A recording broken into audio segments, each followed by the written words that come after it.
ഈ വെള്ളം ഇവിടെ വെച്ചിട്ടുണ്ട്. വെള്ളം ചട്ടിക്കകത്ത്.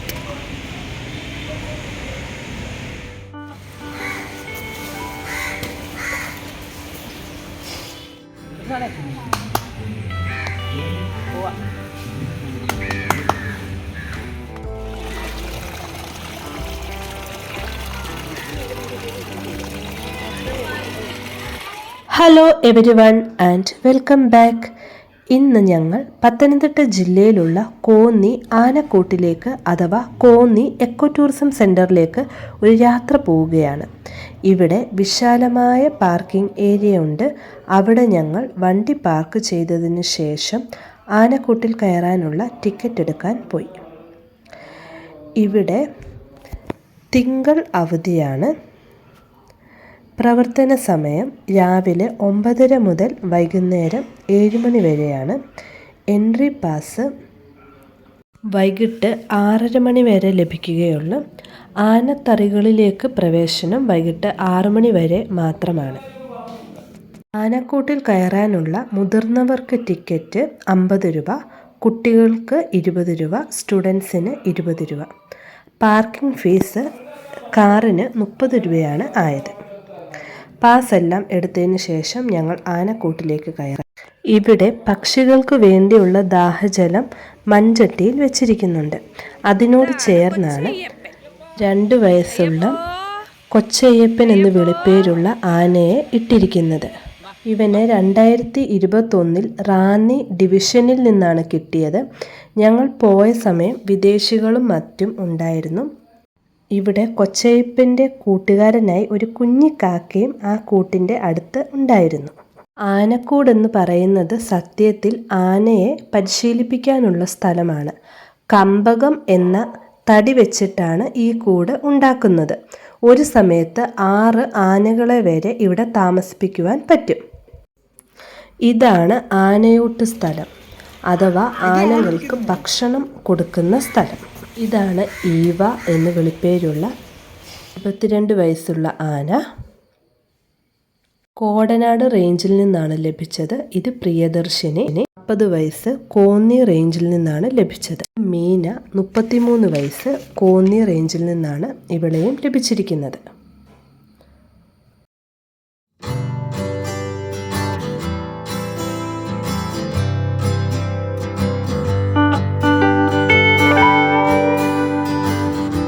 തിരിച്ചു വരുന്ന വഴിയിൽ വീണ്ടും കൊച്ചയ്യപ്പനെ കണ്ടുമുട്ടി. അവൻ നല്ല ഉഷാറായിട്ട് അതിന് ചുറ്റും റൗണ്ടടിച്ചിട്ടേ ഇരിക്കുകയാണ്. ഇത് പാക്ക് ചെയ്യുന്ന സ്ഥലമാണ്. അതായത് കാട്ടിൽ നിന്നെടുക്കുന്ന തേനും മറ്റുള്ള സാധനങ്ങളും ഇവിടെ നിന്നാണ് പാക്ക് ചെയ്ത് വിൽപ്പനയ്ക്ക് എത്തിക്കുന്നത്. ഇതാണ് കൃഷ്ണൻ. ഇവനെ ഒറ്റയ്ക്ക് മാറ്റി നിർത്തിയിരിക്കുകയാണ്.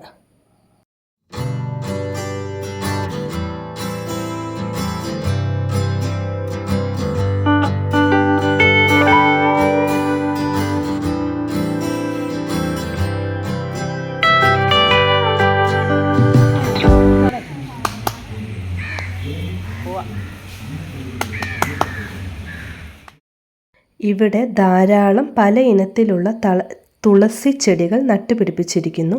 അതിൻ്റെ ഓരോന്നിൻ്റെ പേര് എഴുതിയ ബോർഡും അതിൻ്റെ അടുത്ത് വെച്ചിരിക്കുന്നു.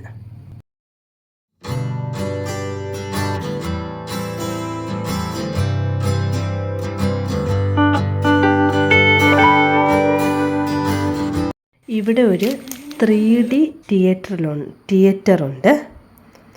തിയേറ്ററിൽ കയറാൻ പ്രത്യേകമായിട്ട് നമ്മൾ പൈസ കൊടുക്കണം. സ്ഥാപനം തുടങ്ങിയത് മുതൽ നാളിന്നുവരെയുള്ള കാര്യങ്ങളാണ് ഈ തിയേറ്ററിൽ പ്രദർശിപ്പിക്കുക.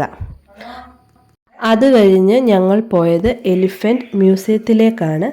ഇതിൻ്റെ മുമ്പിൽ ചെടി ചെയ്ത് എക്കോ ടൂറിസം എന്ന് മനോഹരമായി എഴുതി വച്ചിരിക്കുന്നു. അതിൻ്റെ ഒരു വശത്തായി കുട്ടികൾക്ക് ഒരു പാർക്കുമുണ്ട്. എലിഫന്റ് മ്യൂസിയത്തിൽ ആനയും ആനയുടെ അസ്ഥികൂടം, മുത്തുചിരട്ട, പിന്നെ ആനയെ പരിശീലിപ്പിക്കാൻ പണ്ട് കാലത്ത് ഉപയോഗിച്ച ഉപകരണങ്ങൾ ഒക്കെ ഇവിടെ വെച്ചിരിക്കുന്നു.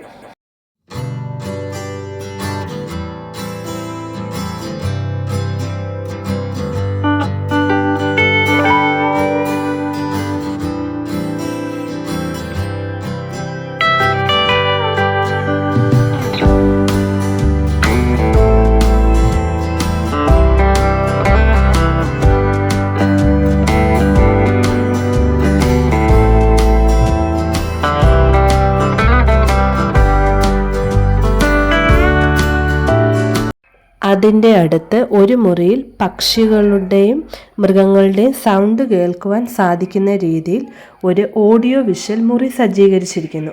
ഇവിടെ നമ്മൾ തൊട്ട് കാണിക്കുന്ന പക്ഷിയുടെ സൗണ്ട് കേൾപ്പിക്കും.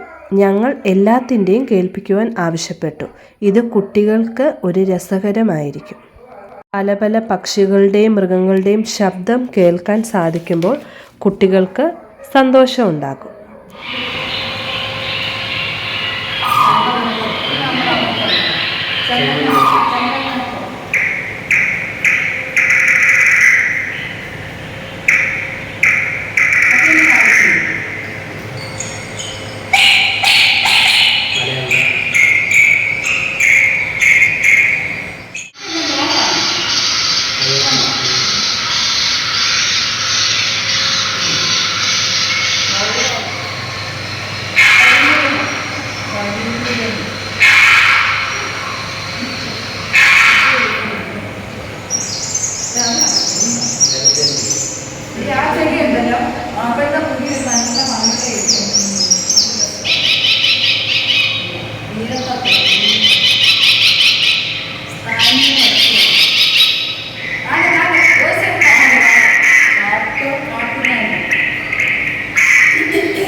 അത് ചിന്ന കുട്ടും എൻ്റെ വേലക്കെല്ലാം നടത്തിക്കൊണ്ടു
ഇവിടെ ആനയുടെ ചിത്രങ്ങളും ആനയെക്കുറിച്ചുള്ള മറ്റു വിവരങ്ങളും എഴുതിയ ബോർഡുകൾ വെച്ചിരിക്കുന്നു.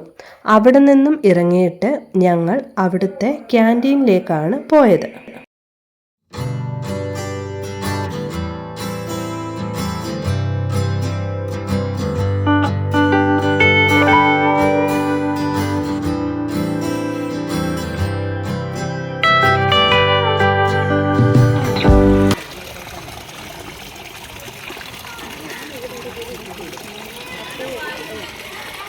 ഇവിടെ നിന്നും ഇറങ്ങിയിട്ട് ഞങ്ങൾ ക്യാൻറ്റീനിലേക്കാണ് പോയത്.